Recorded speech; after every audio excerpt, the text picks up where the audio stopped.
जीवन बदल देगा। पर कुटिलता छोड़कर एक बार कह दे कि मैं आपका हूं, ताहि भजिय मन तज कुटिलाई। वैसे न कहे जैसे लोगों से कहते हैं हम लोग दिन भर कहते हैं, अरे आप तो हमें प्राणों से ज्यादा प्रिय हो, हमारे प्राण हो, प्राणों से ज्यादा प्रिय हो, हम तुमसे कितना प्रेम करते क्या बताएं, तुम तो हमें प्राणों से ज्यादा प्रिय हो। बात तो बड़ी अच्छी लगती है कहने और सुनने, लेकिन यही बात जब कोई दूसरा मिलता है तब उससे भी कहते हैं कि तुम तो हमें प्राणों से ज्यादा प्रिय हो। एक सज्जन अभी हमसे मिले तो मैंने कहा कि इनसे प्रेम है तुम्हारा आजकल? हाँ। बोले पहले जो दो थे बोले उनसे टूट गए, अब तीसरे से हो गया। तो हमने कहा पहले से भी यही कहा होगा कि तुम हमें प्राणों से ज्यादा प्रिय हो, दूसरे से भी कहा होगा। हाँ। हम कहा तीसरे से भी कहते हो? बोले हाँ। अच्छा, हम लोग दिन भर कहते तुम तो हमें प्राणों से ज्यादा प्रिय हो, प्राणों से ज्यादा प्रिय हो, और ये हम अच्छी तरह जानते हैं कि केवल कहने की बात है। नहीं, आप सोचो, यह तो भगवान की बड़ी कृपा है कि प्राण यह सुनकर नाराज नहीं होते। नहीं, यदि प्राण नाराज हो जाएं कि हमसे ज्यादा प्रिय मिल गए हैं तो अब इन्हीं को रखो, हम जा रहे हैं, बोलो तो कौन कहेगा? लेकिन जानते हैं कि प्राण नाराज नहीं होते। तो ऐसा कहना एक बार नहीं होता, ये बार बार का कहना औपचारिकता है। पर भगवान कहते हैं कि मुझसे हृदय से एक बार कहना, एक बार। ताई भजिए मन तजी कुटिलाई, ताई भजिए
जानकी माता ने श्री हनुमान जी से कही।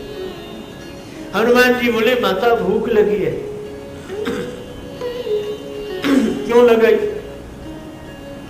अशोक वाटिका में ये फल लगे हुए दिखाई दे रहे हैं। फल देखकर भूख लगना स्वाभाविक है, बिना फल के भूख लगती कहां है? आदमी किसी भी कर्म में प्रवृत्त होता है, किसी भी कर्म में प्रवृत्त होता है तो फल की कामना से ही।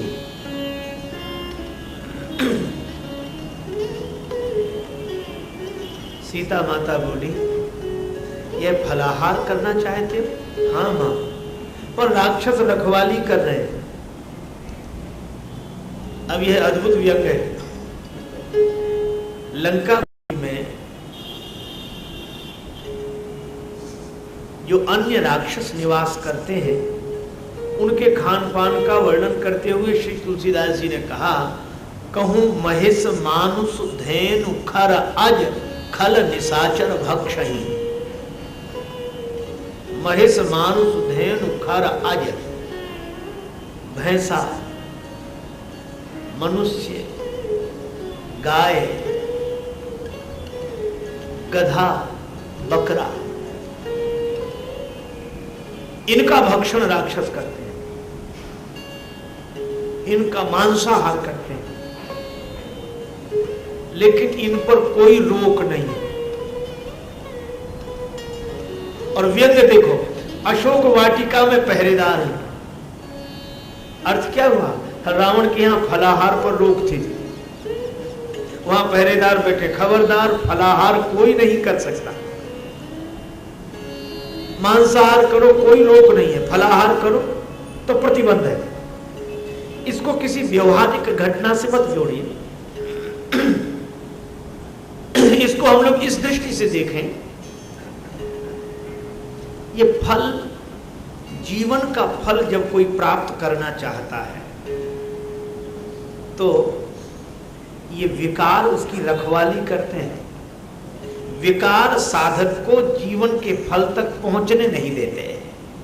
वह चाहता तो है कि मैं भी जीवन का फल प्राप्त करूं, और ये मन की भूख मिटेगी ही तब जब जीवन का जो फल है वह प्राप्त हो जाए। जिंदगी में जिंदगी का राज पाना चाहिए, जिंदगी में जिंदगी को मुस्कुराना चाहिए, और जिंदगी में जिंदगी की शर्त अगर पूरी ना हो तो जिंदगी को जिंदगी से रूठ जाना चाहिए।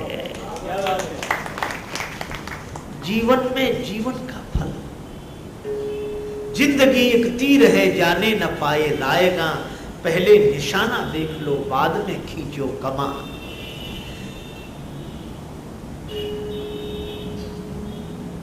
और जीवन का फल जब कोई प्राप्त करने जाता है तो ये विकार रखवाली कर रहे हैं। हम लोगों का मन वैसे तो शांत रहता है, और जब माला लेकर भजन करने बैठते हैं उसी समय ज्यादा चंचल होता है, सब काम उसी समय याद आते हैं। एक आदमी को मैंने देखा, वो माला से जप कर रहा था, वो ऐसी परंपरा है कि माला को वस्त्र में, गौमुखी में छिपा कर ऐसे कर रहा था, आंख बंद थी। अब उसी समय काम याद आए सब, तो उसको ये लगता था कब माला पूरी हो, तो आंख बंद करके जप कर रहा था। जब लगा कि बहुत ज्यादा देर हो रही तो कपड़े से ऐसे माला निकाल कर ऐसे देखता है कि सुमेरु कितनी दूर है, और देखकर फिर आंख बंद कर ली। सारी समस्याएं उसी समय आती हैं। क्यों? ये विकार रखवाली कर रहे हैं, जीवन का फल प्राप्त करने नहीं देते, भजन का फल प्राप्त करने नहीं देते। और इसीलिए हनुमान जी ने पूछा किससे? श्री जानकी माता से। आप अगर आज्ञा दे दो। जानकी माता से क्यों पूछा? क्योंकि जानकी माता की महिमा क्या है? बुद्धि मलिन मति वालों को, जो मलिन मति वाले हैं उनको विकार नष्ट कर देते हैं। और श्री जानकी माता कौन है? जनक सुता जग जननी जानकी, अतिशय प्रिय करुणा निधान की, आके जुग पद कमल मनाव, जास कृपा निर्मल मति पाव। जानकी माता आपकी कृपा से निर्मल मति प्राप्त होती है, तो विकारों पर वही विजय प्राप्त कर सकता है जिसकी बुद्धि में निर्मलता हो, और निर्मल बुद्धि देने वाली जानकी माता। और जानकी माता है कृपा मूर्ति, भगवान की कृपा। तो संकेत यह है कि भगवान की कृपा से ही बुद्धि निर्मल होती है, और कोई उपाय न कभी था, न है, न होगा। जानकी माता से कहा कि मैं ये फलाहार कर लूं। जानकी मैया बोली सुनो, ये फल विष से भरे हैं, विषाक्त हैं। क्यों? बोली अशोक वाटिका तो रावण की है, बगीचा रावण का है। हाँ, तो फल भी रावण के हुए? बोले बिल्कुल। तो पराया धन है कि नहीं? बोले हाँ है। तो बोले सोचो, धन पराव बिसते बिस भारी, धन पराव बिसते भारी,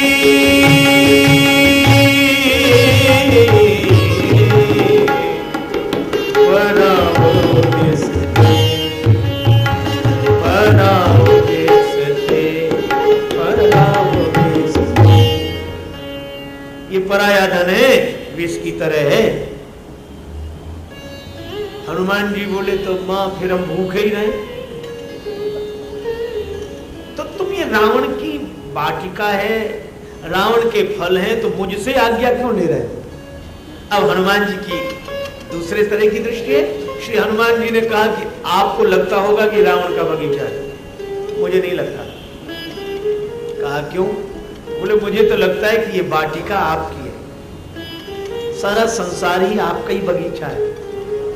भ्रम के कारण भले ही कोई अपना माने, पर साधो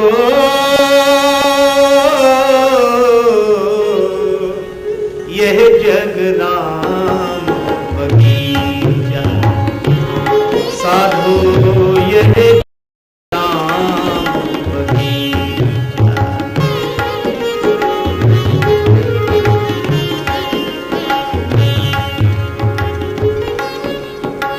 राम ही वृक्ष, राम ही मूल, राम ही वृक्ष, राम ही मूल, राम ही डाली, राम ही फूल।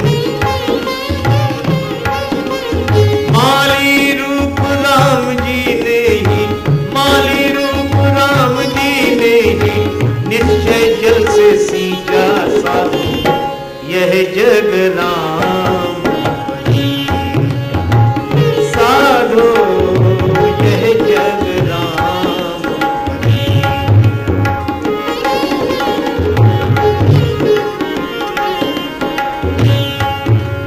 भीतर एक अनेक है बाहर, भीतर बाहर एक बराबर।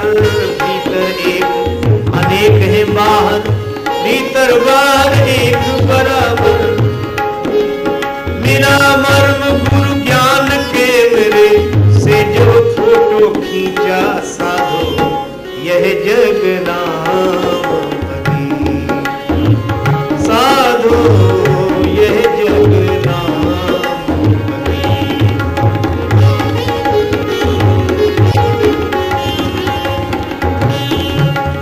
साधो यह जग राम बगीचा।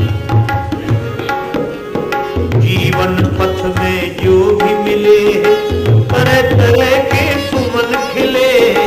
जीवन पथ में जो भी मिले तरह तरह के सुमन खिले। कोई राजेश,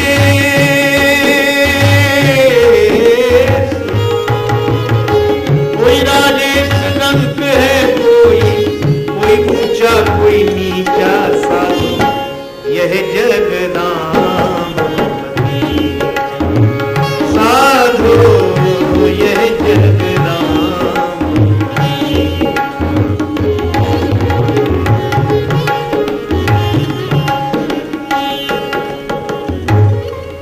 श्री हनुमान जी बोले जानकी माता यह तो बगीचा आपका है। कहा क्यों? का फल किस में लगे? का वृक्ष में। और वृक्ष का जन्म किससे हुआ? पृथ्वी से। और जानकी माता एक बात पूछूं, आपका जन्म किससे हुआ? पृथ्वी से। तब पृथ्वी से आपका जन्म हुआ और पृथ्वी से ये वृक्ष जन्मे, तो इन वृक्षों पर आपका अधिकार है कि रावण का? इसलिए यह तो आपका बगीचा है, मैं तो आपका मानता हूं। जानकी माता बोली तब एक काम करो। क्या? बोले फिर इसका प्रभाव नहीं पड़ेगा। क्यों? भाव परिवर्तन से जीवन बदल जाता है। देखी बुद्धि बल निपुण कपि, कहे वो जान की जाहु। रघुपति चरण हृदय धरी, तात मधुर फल खा। राम जी के चरणों को हृदय में रख लो। आहा, बस फिर ये फल तुम्हारे लिए मधुर हो जाएंगे। विकारों के कारण जो फल विषाक्त हैं, वे अगर भगवान के चरणों को हृदय में रख लोगे तो वे फल विषाक्त नहीं रहेंगे, मधुर हो जाएंगे। भगवान शिव से किसी ने पूछा कि विष का आप पर कोई प्रभाव नहीं पड़ा? शिव जी बोले, विष आया बाहर से और राम थे मेरे भीतर, तो उधर से आया विष, इधर से मैंने कहा राम, तो विष में राम मिल गया तो विश्राम हो गया। रघुपति चरण हृदय धरे। राम जी के चरणों को हृदय में रखो, और संकेत है हृदय में, भाव से, हृदय से एक बार बस भगवान के श्री चरणों का आश्रय ले लो, फिर आनंद ही आनंद है। एक बार एक पिता अपनी बेटी की ससुराल में गया, मजबूरी थी, रात्रि को बेटी की ससुराल के घर में ही रुकना पड़ा। शाम हुई, बेटी ने कहा पिताजी भोजन कर लीजिए, जल पी लीजिए। पिता बोला कि नहीं बेटी, एक दिन की बात है, भूखा रह जाऊंगा, पर यहां मैं भोजन नहीं करूंगा। क्यों? उनकी धार्मिक मान्यता यह थी कि बेटी के यहां अन्न जल ग्रहण नहीं करना चाहिए। बेटी ने कहा आंखों में आंसू भर करके, पिताजी आप घर में होते तो भोजन न करते। पिता ने कहा वहां कर लेता। कहा क्यों? बोले वहां भोजन हमारा था और यहां अन्न तुम्हारा है। बेटी ने बहुत समझाया, पर अपनी धर्मनिष्ठा की कठोरता के कारण पिता विचलित नहीं हुए। भगवान के भक्त थे, भगवान का स्मरण करते हुए सो गए, तो स्वप्न में भगवान प्रकट हुए, बड़े उदास। तो भक्त ने पूछा कि प्रभु इतने उदास दिख रहे, क्या बात है, उदासी का कारण क्या है? भगवान ने उसी उदासी के स्वर में कहा, अरे जाने दो, अब तक तुमने हमें धोखे में ही रखा। कहा क्यों? बोले दिन रात कहते हो कि प्रभु मैं तुम्हारा भक्त हूं और सब कुछ तुम्हारा है, मुझसे तो कहते रहे सब कुछ तुम्हारा है, लेकिन आज पता लगा कि यहाँ तुम्हारी बेटी का है और घर में तुम्हारा है, ना हमारा वहां है ना हमारा यहाँ है। आज पता लग गया कि हमारा कहीं नहीं है। जाग गया, भगवान की बात हृदय में लग गई, आंखों में आंसू आ गए। रात्रि में ही बोला बेटी कुछ खाने को दे, भोजन दे। अरे पिताजी आप तो सो गए थे। पिता ने कहा कि बेटी मैं सोने के पहले भी सो ही रहा था, जो अपना समझ रहा था और तुम्हारा समझ रहा था। सही बात यह है कि न मेरा है न तुम्हारा है, सब कुछ भगवान का है, सब कुछ भगवान का है। तो संसार में रहना बुरा नहीं है, पर संसार को अपना मानकर या किसी और का मानकर रहना इसलिए उचित नहीं है। अपना मानेंगे तो राग होगा, दूसरे का मानेंगे तो द्वेष होगा, और भगवान का मानेंगे तो न राग होगा न द्वेष होगा। जीवन आनंद से भर जाएगा, भगवान के प्रेम से भर जाएगा। इसलिए रघुपति चरण हृदय धरि तात मधुर फल खाओ। ये भगवान के चरण हृदय में रखने की बात इसलिए भी कही क्योंकि ये राक्षस हैं, ये विकारों को कोई अपने आचरण के बल पर नहीं जीत सकता। विकारों पर अगर कोई विजय पा सकता है तो भगवान के चरण के बल पर पाई जा सकती है, आचरण के बल पर नहीं। भगवान के चरणों का आश्रय है। चले नाई सिर बैठे बागा, चले नाई सिर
चले ना चले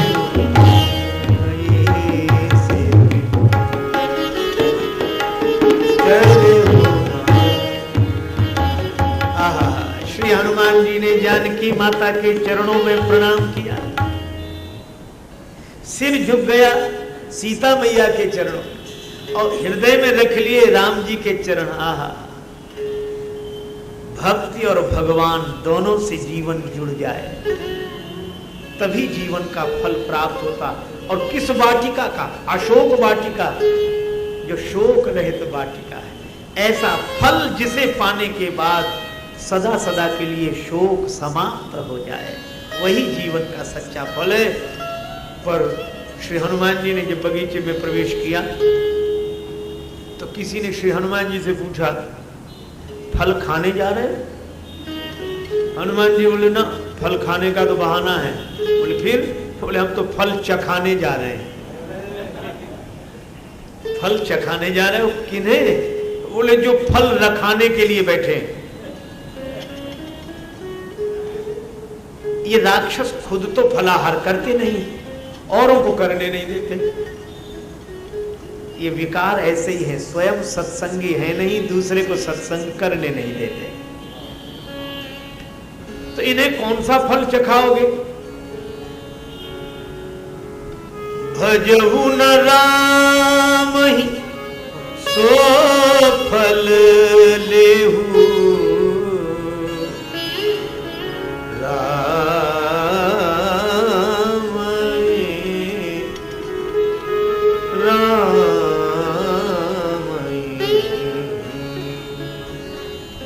राम जी का भजन नहीं करने का जो फल है वही इन राक्षसों को मिलेगा। अब श्री हनुमान जी गए तो पहले तो फल खाए। अब राक्षस तो स्वभाव से आलसी। एक राक्षस ने देखो देखो देखो बंदर फल खाए जा रहा है, दूसरा बोला अरे बंदर 2-4 फल खाएगा क्या है। हनुमान जी ने कहा ये तो आ ही नहीं रहे। तब दूसरा काम किया, तरु तोरे लागा। अब वृक्ष उखाड़ने शुरू किए। किसी ने हनुमान जी से पूछा कि वृक्ष क्यों उखाड़ रहे हो? बोले जब यहां कोई फलाहार करता ही नहीं है तो वृक्ष लगे रहने की आवश्यकता क्या है। जब किसी को सत्संग करके जीवन का लाभ प्राप्त करना ही नहीं है तो उस आयोजन से क्या लाभ? वृक्ष ही उखाड़ के फेंक दिया। फलाहार हमें करना था तो कर लिया, पर अब जब वृक्ष ही उखड़ने लगे, श्री हनुमान जी की ओर राक्षसों ने देखा कि फल गायब हो जाएं तब तो कह दें कि इतने ही फल लगे थे। अब वृक्षों की संख्या अगर कम हो जाए तब क्या जवाब देंगे रावण को? अब राक्षस आए, श्री हनुमान जी से बोले क्या कर रहे हो? हनुमान जी बोले तुम्हारी प्रतीक्षा। आओ। और कितना बढ़िया संकेत है, श्री हनुमान जी ने वही वृक्ष उखाड़कर राक्षसों पर मारा। कछु मारेसी कछु मर देसी, कुछ को मार दिया। अब जरा देखना, सत्संग का फल है ज्ञान।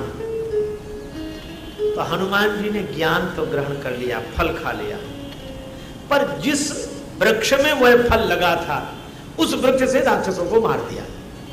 तो मानो सत्संग का वृक्ष और ज्ञान का फल संत प्राप्त कर लेते हैं और सत्संग का वृक्ष जो हाथ में आता है उसी से विकारों को नष्ट कर देते हैं। कछु मारेसी, कुछ को मार दिया, क्योंकि हनुमान जी ने गदा का प्रयोग नहीं किया। श्री हनुमान जी से किसी ने पूछा गदा क्यों नहीं चलाई? बोले गदा से 2-4 मरते। और हनुमान जी जो भी काम करते हैं वो थोक में इकट्ठे ही करते हैं। कछु मारे से वृक्ष गिराए।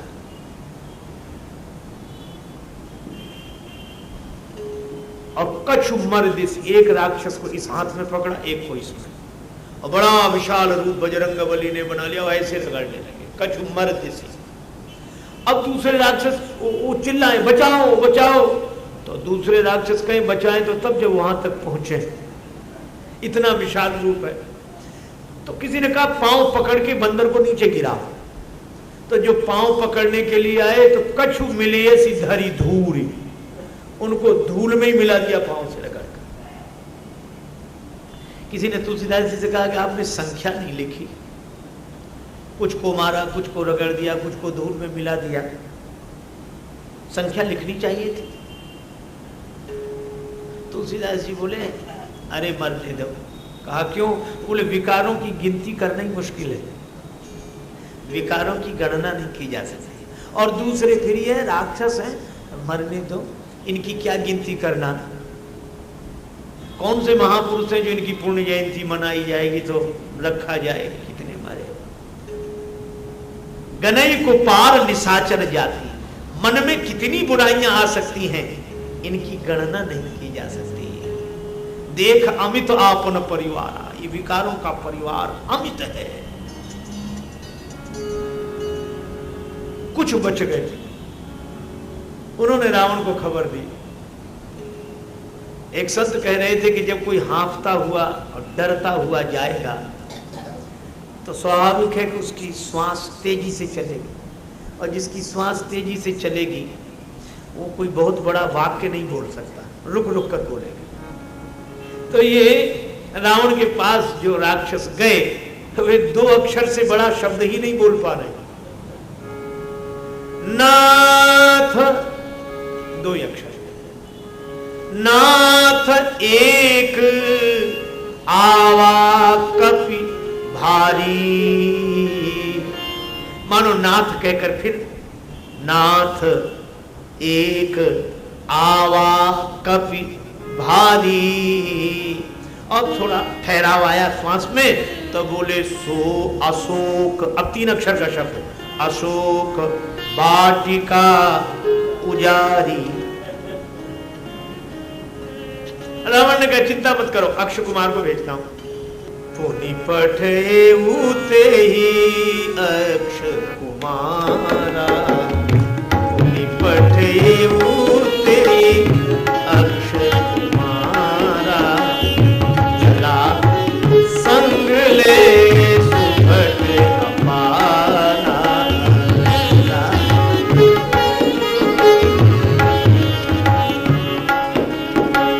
चला संग ले सुभट अपारा,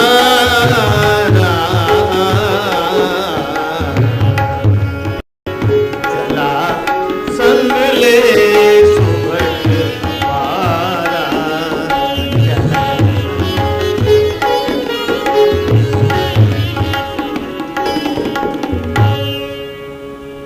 अक्षय कुमार आया संग में सुभट लेकर। श्री तुलसीदास जी की किस किस विशेषता की ओर देखा जाए, ऐसा शब्द चयन। पहले कौन थे अशोक वाटिका में रहे, तहां बहु भट्ट, भट्ट थे। और अक्षय कुमार आया तो चला संगले सुभट। और बाद में वर्णन आता है कि अक्षय कुमार का जब हनुमान जी के द्वारा वध हो गया तो मेघनाद आया, और मेघनाद के संग कौन था? भट्ट नहीं, सुभट नहीं, रहे महाभट्टता के संगा। भट्ट सुभट महाभट्ट। लेकिन हनुमान जी ने सबको भटाभट कर दिया, एक नहीं बचा, भट्ट सुभट महाभट्ट। और जितना बड़ा योद्धा उतनी आसानी से मारे, गए गए कपि मर्दई निज अंगा। महाभट्ट को ऐसे पकड़ा, रगड़ा, इतने में साफ। अतुलित बल धाम, अतुलित बल धाम, हेम शैलाभ देहं, धनुज बन कृशाणु ज्ञानेना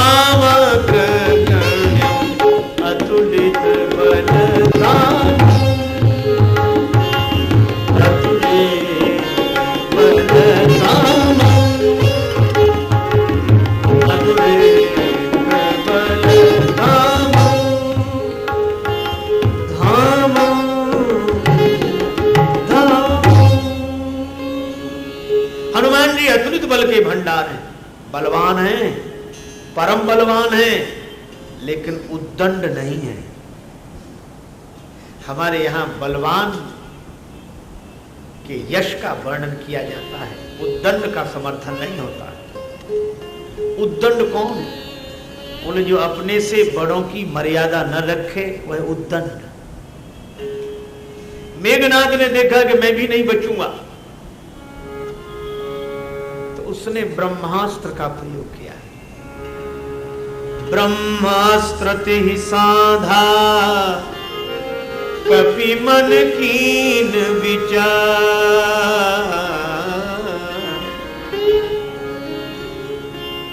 यह तो ब्रह्मा जी का शस्त्र है, और ब्रह्मा जी जगत पिता है। ब्रह्मा जी की मर्यादा रखनी चाहिए, वय का सम्मान करना चाहिए।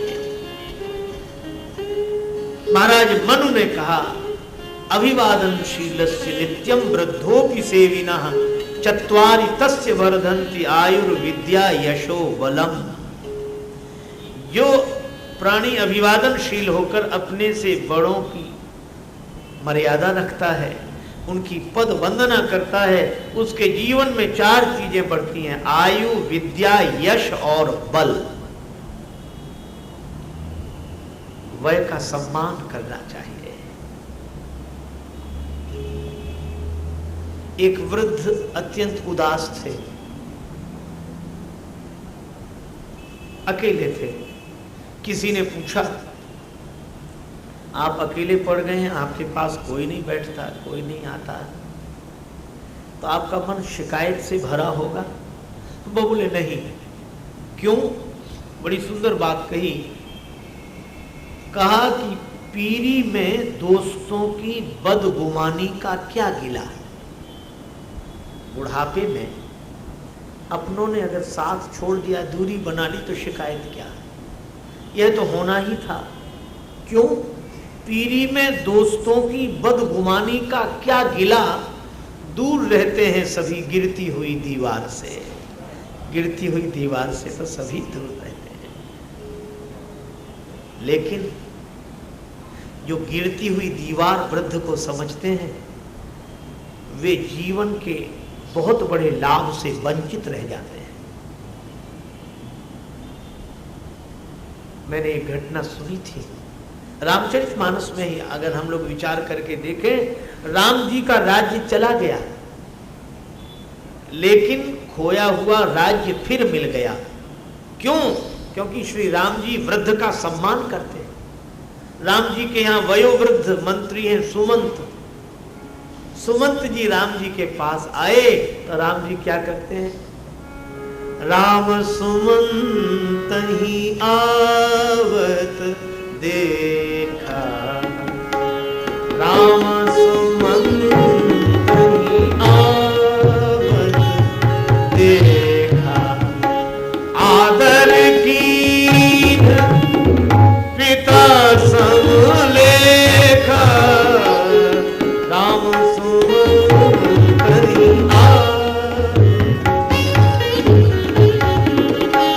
राम सुमंत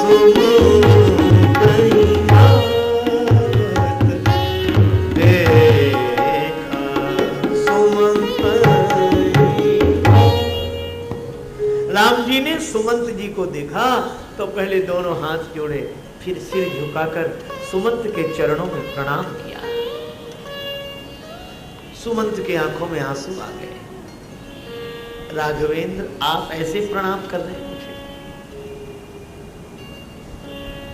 मैं तो आपके राज्य का मंत्री हूं, आप राजकुमार हैं, पर इतनी श्रद्धा से सिर झुकाकर मेरे चरणों में प्रणाम किया।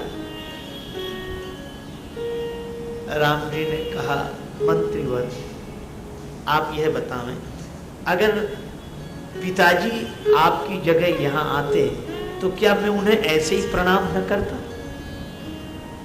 सुमंत जी बोले, अवश्य करना ही चाहिए, वे आपके पिता हैं। राम जी ने कहा कि मैं तो उनमें और आप में कोई फर्क नहीं देखता। आदर कीन पिता सम लेखा, आप मेरे लिए पिता के समान पूज्यनीय हैं।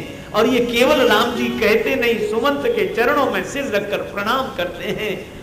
सुमंत के आंखों से आंसू और वाणी से आशीर्वाद के स्वर फूट पड़े। राम तुम जैसे तुम ही हो, कैसी भी प्रतिकूल परिस्थिति आ जाए तुम्हें राज्य के पास दौड़कर नहीं आना पड़ेगा, ये राज्य पद तुम्हारे पास दौड़कर आएगा, राज्य तुम्हें मिलेगा।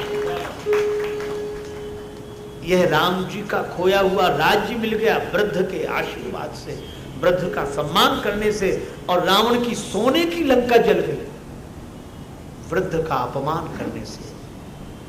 रावण के यहां भी एक वृद्ध है और मंत्री है। राम जी के यहां अगर सुमंत है तो रावण के यहां माल्यवंत है। और तुलसीदास जी लिखते हैं कि माल्यवंत बड़े बूढ़े हैं, एक होते बूढ़े एक होते बड़े बूढ़े। माल्यवंत यते जरठ निसाय, माल्यवंत यते जरठ निसाय, रावण मात पिता मंत्री वर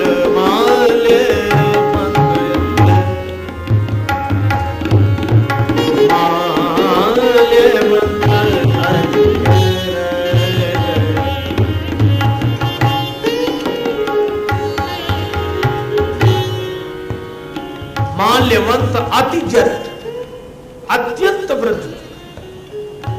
अच्छा, रावण का संबंधी भी, रावण मातु पिता, रावण की माता का पिता नाना और श्रेष्ठ मंत्री। नाना ने समझाया, वही वृद्ध व्यक्ति समझा रहा कि देखो मेरी बात मान लो।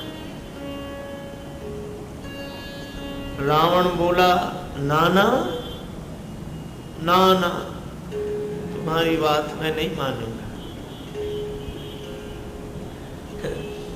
मुझे एक हंसी की बात याद आई। एक वयोवृद्ध व्यक्ति से किसी ने कहा, संत ने, क्या वृद्धावस्था है, भगवान का भजन करो, साधु न बनो पर मन से साधु हो जाओ। उस वृद्ध ने कहा कि आप कहते हैं कि मन से हो जाओ, मैं तो वैसे भी बाबा जी होने के लिए तैयार हूं। कहा क्यों? किसी संत के कहने से? बोले ना, मेरा जो पौत्र है उसे मैं गोद में खिलाता हूं, तो मेरी गोद में जब बैठता है बेटे का बेटा, तो मुझसे कहता बाबा बाबा, तो बाबा, तो मुझे लगता है कि अब तो बाबा हो जाना चाहिए। इस शुद्ध तोतली बानी पर कुछ तो मन में शर्माओ, नाती कहने लगे बाबा अब तो बाबा हो जाओ। तो संत ने कहा कि यह तो बड़ी अच्छी बात है, आपका बड़ा अच्छा विचार है, लेकिन बोले पूरी बात तो सुनिए। विचार बदल जाता है। कहा कि विचार बदल क्यों जाता है? बोले बेटी का बेटा जब गोद में आता है वह कहता बाबा, बेटे का बेटा कहता बाबा बाबा, तो मन होता है कि बाबा हो जाऊं, लेकिन थोड़ी देर में जब बेटी का बेटा गोद में आता है तो वो कहता नाना नाना, तो फिर विचार बदल जाता है। क्या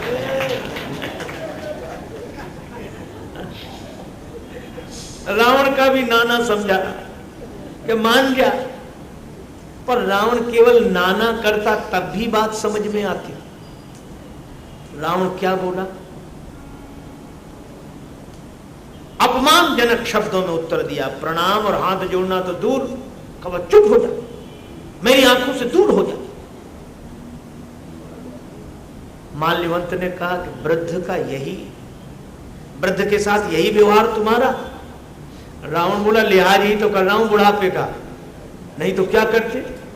बोला बूढ़ भयऊ न तू मरते हूं तो ही, वो तो तू बूढ़ा हो गया, नहीं जान से मार डाल दिया।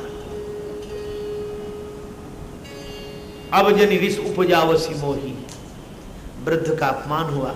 माल्यवंत गृह गए बहोरी, माल्यवंत तो घर चला गया, लेकिन सोने की लंका भी आग में जलने से बची नहीं।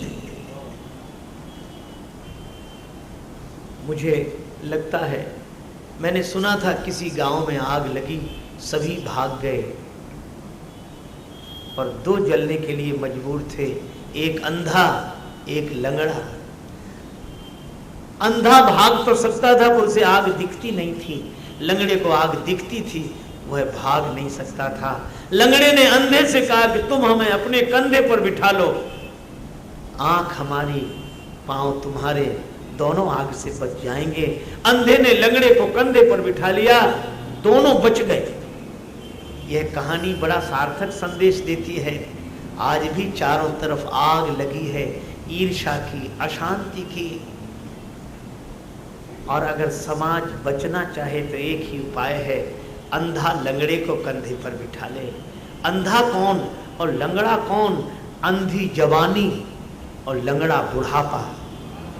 अगर आज अंधी जवानी लंगड़े बुढ़ापे को कंधे पर बिठा ले, चरण हो युवक के और अनुभव की आंख हो वृद्ध की, तो आज भी समाज इस अशांति की आग से बच सकता है। और अगर वृद्ध का सम्मान नहीं हुआ तो सोने की लंका नहीं बची, फिर कौन बचेगा?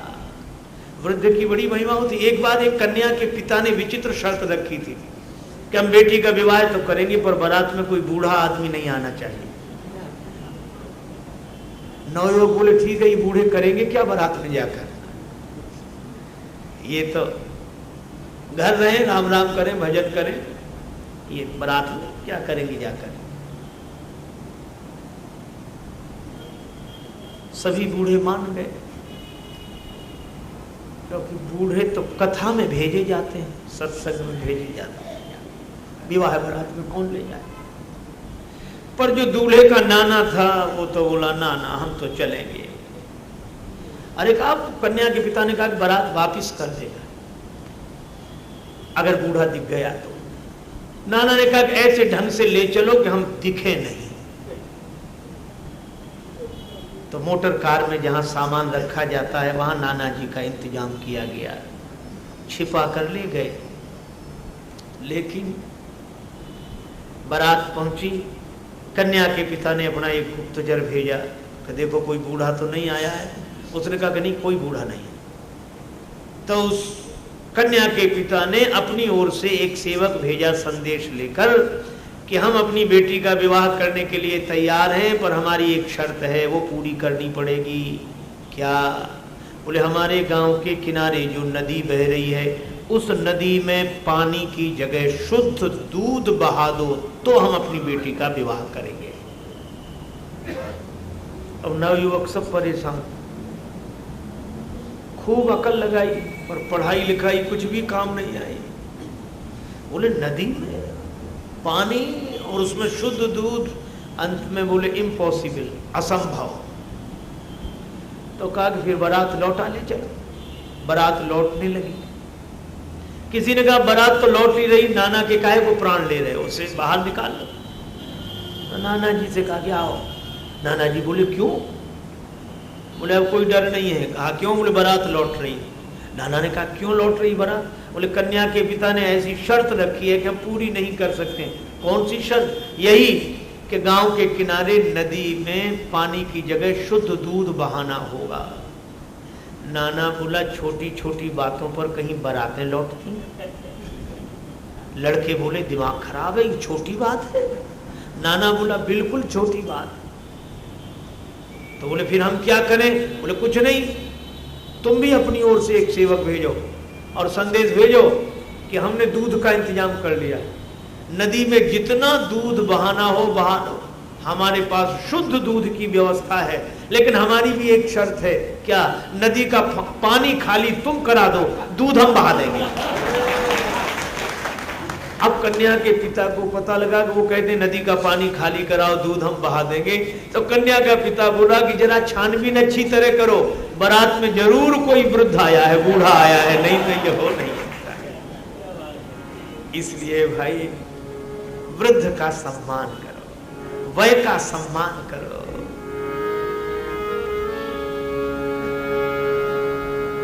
हनुमान जी ने भी यही किया। ब्रह्मस्तुति साधा कपि मन कीन विचार, जो न ब्रह्म सरमान महिमा मिटई अपार। हनुमान जी ने युद्ध बंद कर दिया, ब्रह्मास्त्र को स्वीकार कर लिया। अब राक्षस आए तमाशा देखने के, अब तो बंदर गिरेगा, पर हनुमान जी ने देख लिया कि भीड़ किधर है, मूर्छित होकर गिरे भी तो उन्हीं पर।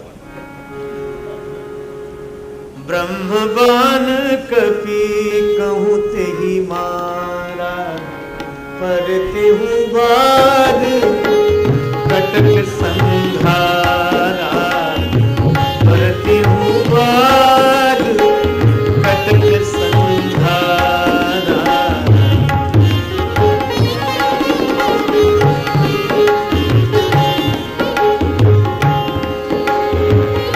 तेहि देखा कपि मूर्छित भयउ,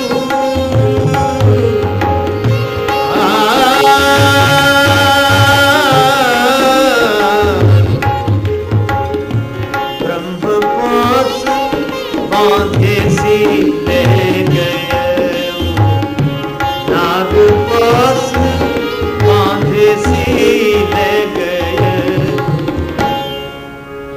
मेघनाद ले गया हनुमान जी को बांधकर। हनुमान जी बंध गए। किसी ने कहा क्या आप ये बंधन नहीं तोड़ सकते? हनुमान जी बोले बंधन तो तोड़ सकता था, लेकिन वृद्ध का बंधन नहीं छोड़ सकता। और बंधन के कारण बंधन में पड़ा हो, कोई बात नहीं। श्री हनुमान जी ब्रह्मास्त्र की मर्यादा रखते हैं। रावण के दरबार में उपस्थित हुए। रावण बैठा, और रावण ने जो श्री हनुमान जी को देखा तो उसे बड़ा आश्चर्य हुआ और क्रोध भी आया। आश्चर्य इस बात पर, रावण बोला कौन है तू?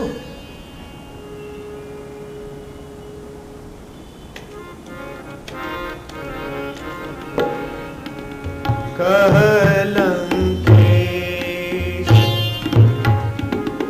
कवन ते बंदर,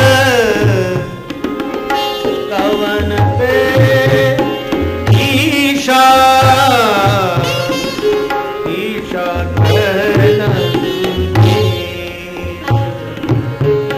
कवन ते ईशा, केहि के बल पर डाले सी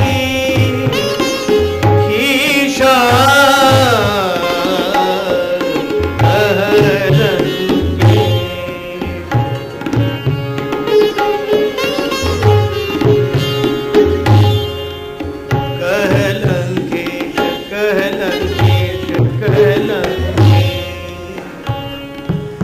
रावण बोला अरे बंदर तू कौन है?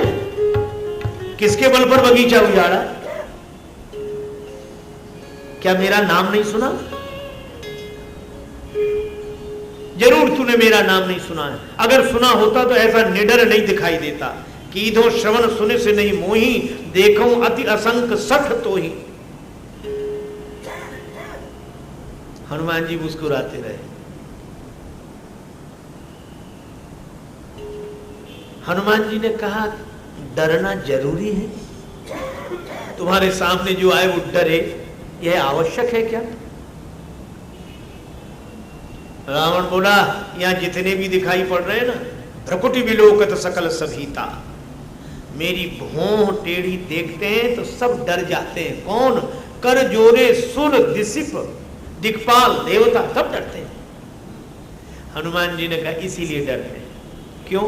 क्योंकि रावण वो तुम्हारी भ्रकुटि की ओर देखते हैं, तुम्हारी भौं की ओर देखते हैं, और मैं उसकी भ्रकुटि की ओर देखता हूं जिसके बारे में कहा भ्रकुटि विलास सृष्टि लय होई,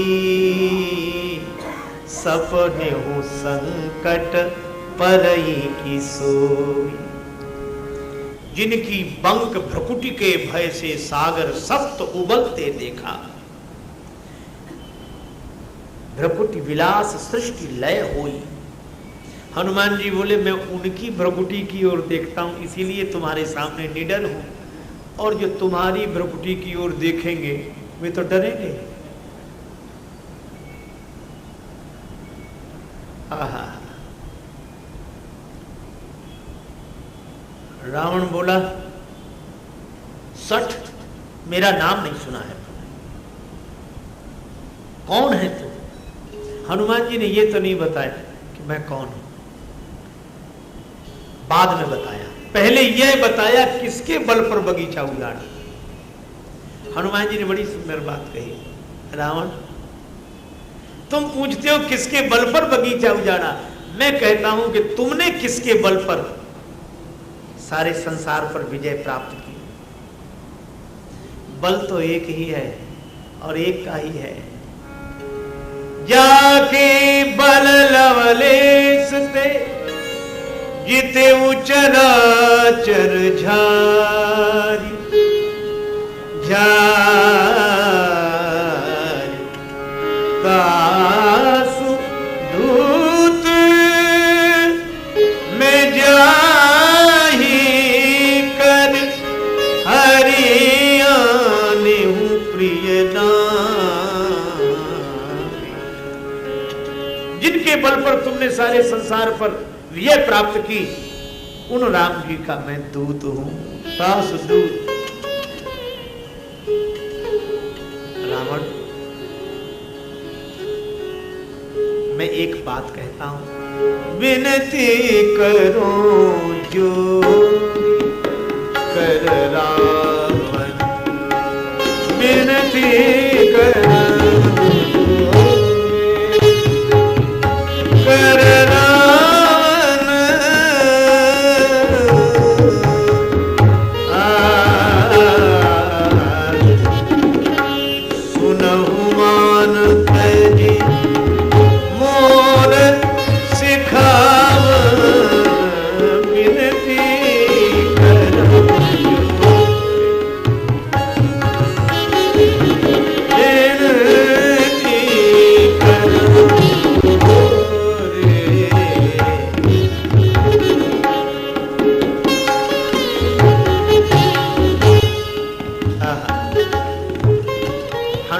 हाथ जोड़ते हैं।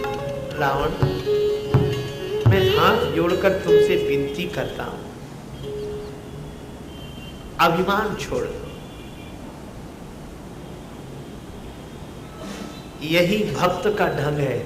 हनुमान जी ने पहले हाथ जोड़ लिए, फिर रावण से कहा कि अभिमान छोड़ दो। संत वह, भक्त वह जो पहले अपना अभिमान छोड़े, फिर दूसरे से अभिमान छोड़ने के लिए कहे। रावण, में तुम्हारे हाथ जोड़ता और हाथ जोड़कर विनती करता हूं, सुनो मान तज, अभिमान छोड़कर मेरी बात सुन लो। तुम साधारण कुल में जन्म लेकर नहीं आए हो, ऋषियों की परंपरा में तुम्हारा जन्म हुआ है। उत्तम कुल पुलस्त कर नाती, इसलिए देखो तुमने ये कुल विचार, देखो तुमने कुल विचार।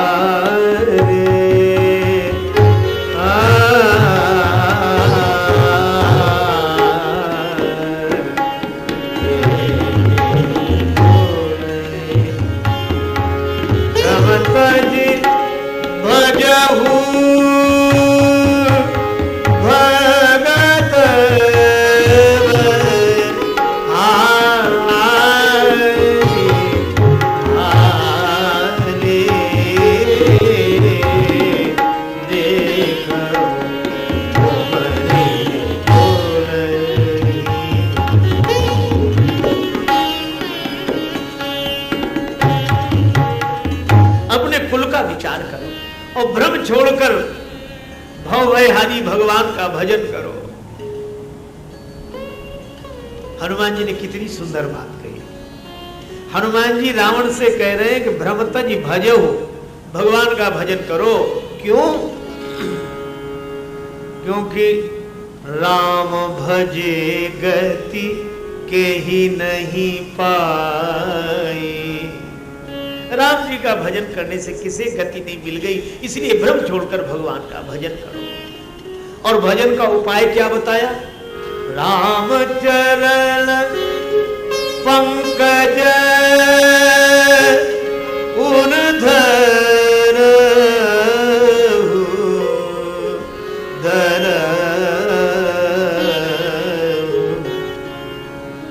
लंका अचल राज तुम कर लंका अचल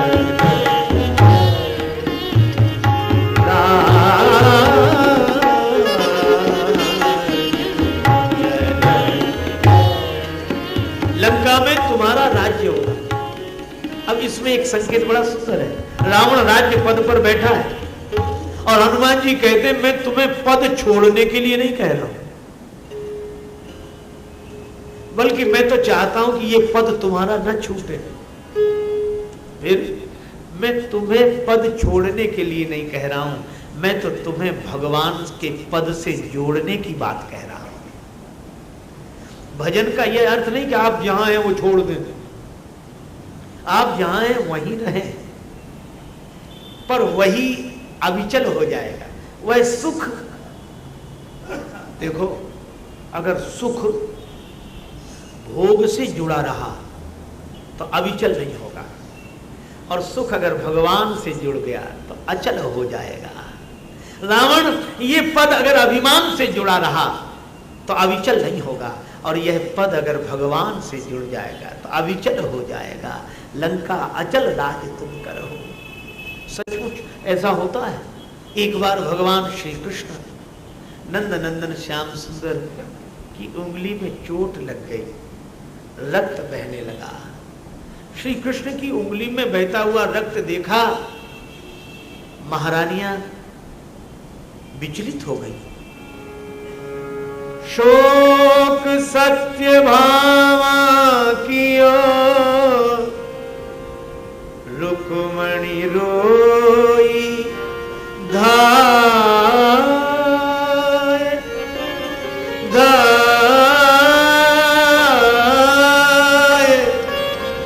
बांधन को पट खोजती पटरानी अकुलाय पटरानी अकुलाय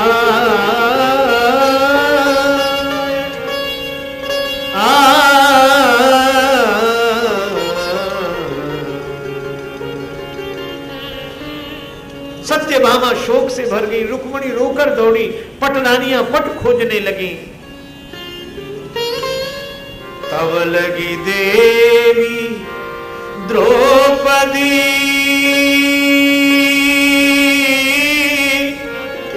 ने देखे यदुवीर, अंगुरी बांधन को तुरत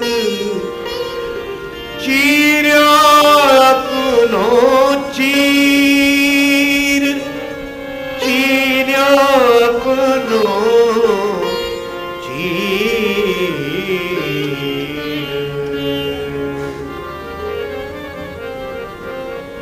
द्रौपदी जी ने श्री कृष्ण की उंगली से बहता हुआ रक्त देखा, अपनी कीमती साड़ी फाड़ दी और फाड़कर वह वस्त्र खंड श्याम सुंदर की उंगली पर लपेट दिया। श्री कृष्ण ने द्रौपदी जी की ओर देखा, बहन इतनी कीमती साड़ी फाड़ दी। द्रौपदी जी रोने लगी, कन्हैया साड़ी फाड़ दी मैंने? प्यारे घनश्याम यदि काम आवे आपके तो काढ़ दूं नसों को, ये तो रेशम के धागे हैं। धागे भी साधारण, इनका कौन मोल करे, न दुल्हन के जोड़े हैं, न दुल्हा के बागे हैं।